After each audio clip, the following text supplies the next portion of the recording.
પ્રતીક્ષાનો આનંદ. તારી રાહ જોવામાં આટલો આનંદ છે તો તારી પ્રાપ્તિમાં કેટલો હશે. પ્રિયતમની પ્રતીક્ષા હતી. એ હજી દૂર હતો. ક્યારે આવશે એની ખબર નહોતી અને આવીને શું કરશે એનો ખ્યાલ પણ નહોતો. પણ એ આવશે, આવવાનું છે, આવે જ છે. એ વિચાર માત્રથી હૃદય નાચી ઉઠે છે. બસ આમ જ આ લાંબી જીવન યાત્રામાં પરમેશ્વરની પ્રતીક્ષા કરવાની છે. હજુ ઘણા તપ ને પુણ્ય કરવાના બાકી છે.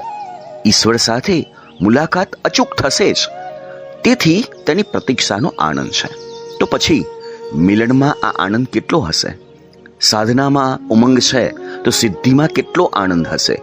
કલ્પના માત્રમાં સંતોષ છે તો પ્રત્યક્ષ મિલનમાં કેટલો આનંદ હશે. આ ભાવ વધતા દિલથી ન રહેવાયું અને એમાંથી ઉદ્ગાર નીકળ્યો, તારી પ્રતીક્ષામાં આટલો આનંદ છે તો તારી પ્રાપ્તિમાં કેટલો હશે. હા,